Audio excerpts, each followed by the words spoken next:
Hello, welcome to the Active Learning Podcast. My name is Viana Maya and I am your host on this podcast. This is a brand new series of podcast and content that we're going to be diving into, specifically around race and ethnicity. I have been sitting on some of this content and words for a while because the space for DEI, diversity, equity, inclusion, anti-racism, the landscape has changed so much that there's a lot to unpick. But in today's episode, we're going to be talking about walking on eggshells and avoiding terminology conversations around race and ethnicity. It's a tongue twister. But hey, hello friends, colleagues, collaborators, and allies. I get it, the idea of feeling like you have to walk on eggshells when it comes to talking about race and ethnicity. You're worried about saying the wrong things, getting it wrong, hurting someone's feeling, offending someone, etc. But trust me, you are not alone. Many of us feel this way, especially now when DEI or diversity, equity, inclusion is such a too hot to touch topic, so let's avoid it. So many organizations have either dropped DEI or have reframed it to be EDI again, or I and D, or just completely not doing anything about it. There's literally heads in the sand. We don't talk about this unless we're talking about gender, or we've gone back to the cherry picking of what it is that we're going to do when it comes to this space, right? And for example, in the US, it's completely no-no when it comes to DEI, especially now that we no longer have affirmative action because of that fear that you may be cancelled by a billionaire anti-DEI activist. So that's where we are there. We have another podcast where we dive into DEI must die, what's gone wrong. So stay tuned with us, stay with us, get yourself a cup of tea, and let's dive in. So in the UK, as a DEI and anti-racist consultant and advocate for social justice, I have been experiencing the dry spell of the work that I do. Not even just a dry spell, it has been the ghosting, it has been the sudden removal of some of my project, it has been the being asked to deliver a anti-racist project and then quietly the small print being to make sure that includes everyone. Okay, so it's either it's anti-racist or we're talking about everybody being included so that we don't leave people behind. So I'm seeing this. I'm also seeing people avoiding anything to do with DEI, and we're going to dive into the other segment in here. But what has led me to then review what's going on, what's happening here? Why have we suddenly gone from we all want to become anti-racist organization to suddenly we want to become anti-racist organization quietly and not let anyone know about it? And I keep hearing the same thing from most organizations, different people in different spaces. There is a fear of getting it wrong. So I would say that the becoming comfortable with being uncomfortable that everybody was talking about especially in 2022, there was a lot of requests for that. We want to become comfortable with being uncomfortable. But what that has led to is then that people are stuck in that discomfort, in that fear. The fear of getting it wrong. Am I doing the right thing? We're not moving fast enough. We made big commitment and pledges and we haven't shifted or even haven't taken any action. So we're addressing this. We're addressing specifically the avoiding terminologies or the fear of getting terminologies wrong. We have a guide called Beyond Label Guide that dives deeper into this for you. So check out our website and access the guide. But let's talk a little bit about that. We're going to sit today and have a heart-to-heart about this and figure out how can we do better.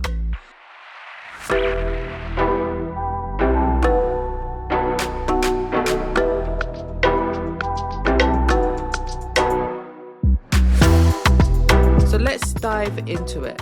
So why are labels so complicated? First of all, let's acknowledge that labels are tricky. They're not just words. They look like words that we know. They sound like words that we know. However, the labels, they carry a lot of weight. They can represent history, identity, and so much more. But here's the kicker. The right term for one person might be totally wrong for another person.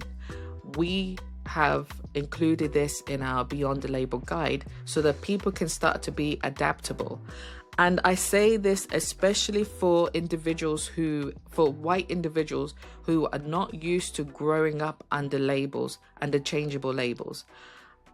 If I give you my own example of the different labels that I had to accept in my life in order to access the service, support, to grow as a businesswoman, to grow as a person, we have learned to adapt to it because for Black people, people of color, the global majority, we have been so used to being categorized and given so many different labels that it becomes a norm that we're able to shape shift under, right? For you, the individual, it's very difficult then when these labels keep changing and you don't know who are you putting in which box, even though we shouldn't be in a box. So let's acknowledge that labels are tricky and not one label, not one box will fit every single person. So why has this happened? Why is it that we have labels? This is where we go into the historical context. So why has this happened? Well, let's dive into number one, historical context. Words change meaning over time. What was acceptable once might not be now. So for example, in the 60s, 70s, 80s, politically blackness was, or politically black was acceptable label to place every single person that wasn't white under that label, especially when it came to racial justice, racial inequity. Every single person in the UK was treated similar and the same to how Black people were treated, especially with the Windrush generation that were invited to come to the UK to help rebuild the UK. We also then had the South Asian, especially the South Asian communities who were here. Some had already been here for a while because they had been contributing to the build-up of the United Kingdom. However, in the 70s and 80s, racial tension fueled by the language and the politics increased, which meant that what we're seeing today in our streets in the UK today is what people were experiencing in the 70s and 80s. So historical context. Over time, politically blackness didn't fit to put everybody under the umbrella. And so it changed to BME, starting off with BME, Black Minority Ethnic, because again, the focus was to go back to focusing on the anti-blackness, to the injustice that were going on in terms of working in the buses, the lack of access when it came to property, etc., the racism that still lived and embedded in here. So you can see here, when you download a guide, go ahead and download a guide or our course, Confident Conversations course, and we dive into the historical context. So for every single person, the reason why people struggle with labels is because there is a lack or a missing understanding when it comes to the history as to why we have these categories for people. The second part is the personal identity.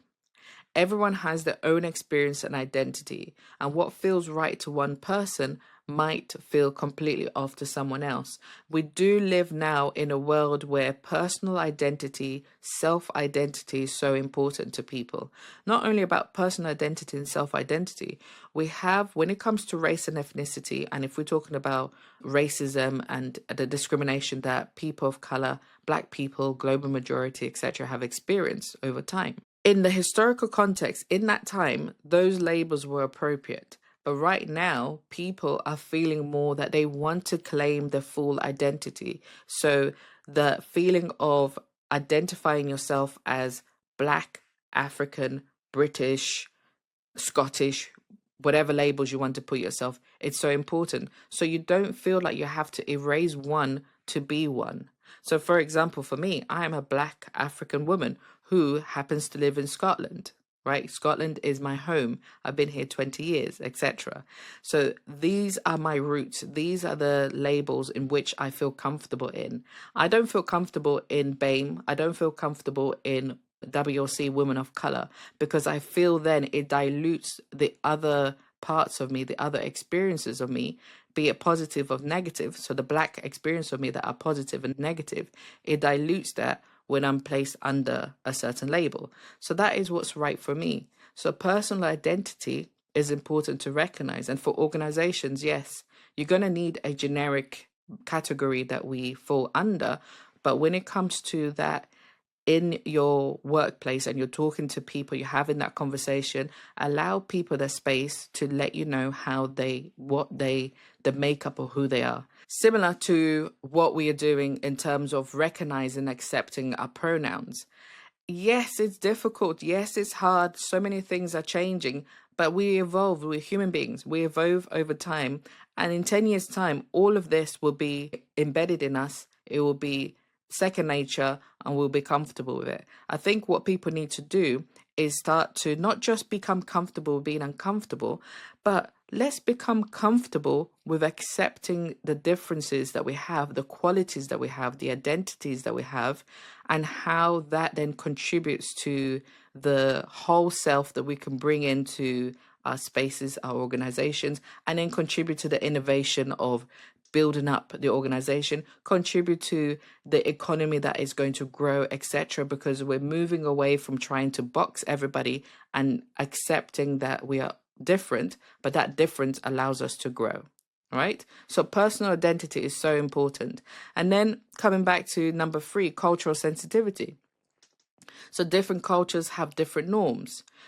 There's a lot of talk about integration. So people say, you know, when you look at the language of the far rights right now, the reason they dislike certain groups of people is because they don't integrate into the community. They come here and they just speak their own language. They create their own bubbles and all that kind of stuff.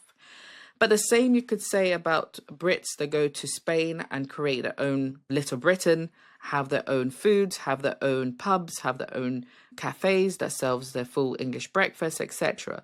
They're not integrating into the Spanish culture. So why is it then that people coming here have to lose everything to integrate, and then you're going there and having to take your culture and then expecting that the Spanish culture and community have to fit into you? So celebrate the cultural differences and allow that to be the norm. But also remember, as the children are born here, we have multiple cultures. I love that I'm able to dive into my African roots. I'm able to dive into my Caribbean roots because I grew up around lots of Caribbean people. My families, I have such a fusioned up family of the world. I love it. One time when we had lots of Polish communities here, majority of my friends when I first moved to Scotland were Eastern European, specifically Polish. And I love that. I got to go to Poland and learn languages and, you know, be a part of the community. And yes, there's differences there. Yes, there's challenges there. But that's how we grow and evolve. It's not by asking every single person that now you're here, you have to erase yourself, integrate to us only, lose yourself. But there's also that element of fear, isn't it? That people tend to have of seeing people who are speaking different language, having a different kind of culture, that if you haven't traveled, if you haven't expanded your network of friends and community, then it's fear. It's scary that what you knew is not the same as what it is now. So rather than the violence that we're seeing, let's seek to learn and understand and connect. And that takes us to the next session, how to learn and understand. So what can we do? The first step is to learn, really learn and understand. In 2022, we were getting into that. And I feel now is the time to go back into it. Everybody was, and I felt, and I'm going to say this, and it's probably going to trigger a few people, organization. There was a lot of shame in terms of the shame was a driver as to why people were becoming anti-racist organization. There was a lot of shame money being thrown at anything and anyone that was a Black or a person of color. They can come in and, you know, make us feel guilty about change, because some people are loving that. Let's, you know, it has to be hard, it has to be painful, it has to be uncomfortable for us to shift. So there was a lot of shame and guilt that was driving that need for change. But now that has settled, And then you can see that actually there is a benefit to becoming anti-racist organization. There is a benefit to learning, etc. Let's go back into it. Your learning is long term. It shouldn't just be a one-off workshop that you do here. It shouldn't just be a yearly thing that you do when there's a change in the environment, when there's a major social injustice, racial inequity that happens. You shouldn't wait until something happens before you do something about it. So, number one, continue to educate yourself and your organizations. There are now so many resources out there. There are books, articles, courses for you to dive in. We have created loads of different resources that you can dive in.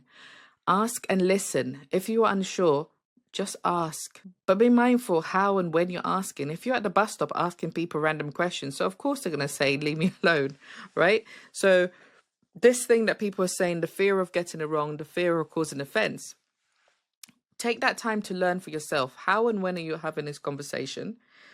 If you have caused offense, put yourself in the shoes of that person. They've probably been asked or have experienced direct discrimination or racism over time, that they now have their backs up when people ask them simple questions. You think is simple questions, but these are questions that have led to a sentence such as, when are you going to go back home? And for those that live here, that are born here, and when you're being asked, are you on holiday, constantly?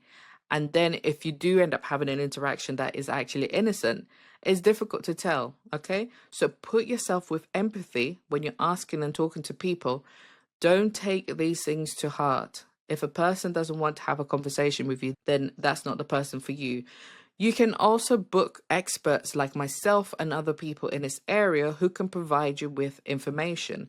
But again, we have a Beyond the Label resource guide that you can go and purchase and have a good learn in there, where we provide you with usage and how not to use certain terminologies in different spaces.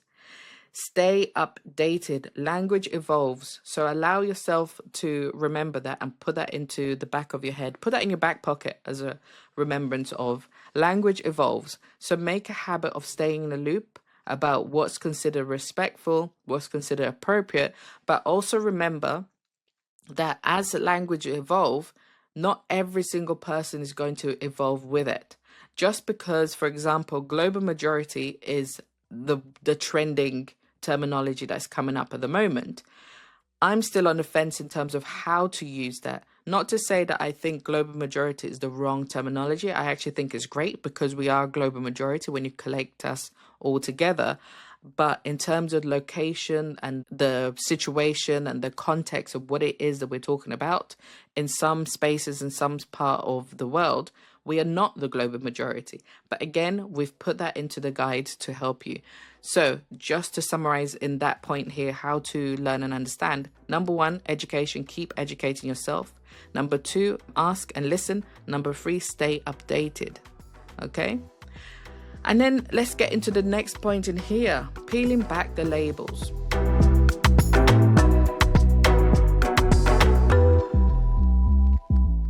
This is where we say we need to go beyond just using the right words, right? We need to go beyond getting it right, the correct word. Let's peel back the label and understand why they matter. Where are the roots of the label? What root causes the label? Why do we use and have certain terms? Just as I said at the beginning, it's to do with history. What's the history behind them? Why are certain labels created? Why are we using the labels? What is the purpose of that label? So you don't get stuck on getting it wrong. You know, so what's happening now, if we think about ourselves as runners, a lot of people are still at the start line when it comes to anti-racism. And that start line, the gun's gone off for you to run, but there is a big, massive hurdle, which is, am I saying the right label? If I jump over this with the label of, say, BAME, am I going to fall into a big ditch? It's almost like if you visualize why. Visualize your why. What's holding you back? And then the next part of peeling back the label is thinking about the impact of the label. So think about how these labels affect people's and their lives and their identity. So this goes back again to the why.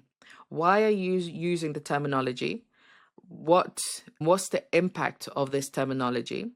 And then when you get to jump over the other side and you're doing that work, so for example, you're using this terminology in order to have an impact on addressing gender violence against Black women and people of color, right? So the key why you're jumping over is because you want to address an issue, a situation where your voice, your action, if you're a funding organization, you'll be able to fund resources in order to have a positive impact on the people living and experiencing life under that label. So move beyond the label and focus on the stories and the experience and not the label. Focus on the why. What is it that you're doing underneath this label that is going to have a positive impact in moving forward? Yeah. These are quick activities that we go through in our Confident Conversation course. So we dive into this. We'll help you to facilitate the conversation. We'll give you the resources. We'll give you scenarios within this conversation to help you dive deeper into the surface level. At the moment, the surface level is that fear. But when you get into the root issues, the root causes, and then the root solutions, we can start to move forward. But right now, we're just stuck on fear. We're stuck on discomfort and we're not shifting. And this is why we want to help you shift. So, how then do you have inclusive conversation? Let's start with this. For those of you that are listening today and you're thinking, right, you've given us the historical context. We're talking about the eggshells. I'm feeling comfortable, but how then do I have the inclusive conversation? How do I lead this inclusive conversation? So in order for you to do this, first things first is to start with the empathy and openness. Empathy for the people that you're having conversations with, you're leading this conversation with, the openness to receive, but you need to ensure that the space you create is safe. People need to be able to feel safe to challenge, to question, and to also offer solution. But you must make sure that if you're having this conversation, creating this space of having a conversation about race and ethnicity, and you are an organization that is a majority white organization, and you have a few ethnic minority individuals in your organization, global majority people of color in your organization, make sure that you are not leaning on this one or two people to explain to everybody the whys in which or the how their experience, their lived experience under these labels, unless they are comfortable doing so, right? If you're not confident with having this, with creating this, then book experts like myself to come in and support you in leading this conversation. But make sure first, are you creating that space of safety? So to do that, to understand if your spaces, your conversations are conducted in a safe way, conduct a survey, an anonymous survey that you, and you could do this externally as well, but conduct a survey to ask, when we're having these conversations, do you feel safe? Do you feel included? What can we do different? And for yourself who are seeking this question is you need to do that deep work of being ready to receive whatever it is that's going to come to you. If it's negative and if it's majority negative, remember it's not directly at you, the person, it's about the environment that you have. And then address that. All right. So first start with that, creating a safe space, but learn first. Do we provide? Are we conducting it in a safe space? Promote empathy. So be understanding and kind. Be willing to listen, actively learn and listen to what's been said. Same as I said with the point above. Be willing to take that constructive and receive constructive feedback. And challenge assumptions. So regularly check your own biases and assumptions. And especially again, when we talk about race and ethnicity, and over the coming years with what's happening now, there are conversations that we need to have that we have been avoiding. And especially when it comes to talking about Islamophobia, for example, I know that anti-Muslim racism, as people in the community are calling it, and that's something for me to go and learn and listen to as well. And to address that, do we have a discomfort when it comes to talking about Islamophobia? Why do we have a discomfort? And that discomfort, is it based on the biases and assumptions that we in this society have grown up with and have heard? When you hear Muslim and you instantly associate it with terrorism. Why is that? Yeah.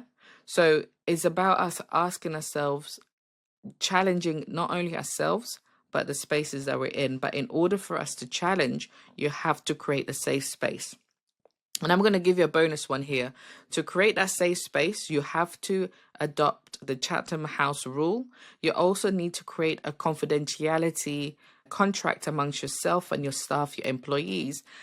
You need to sign something that lets people know that what is said in the room would not be used against them in their performance reviews, in terms of the promotion, etc., because that is something that people have experienced. Although it's not been explicit, it has been enough, covert enough, that that is what people have experienced.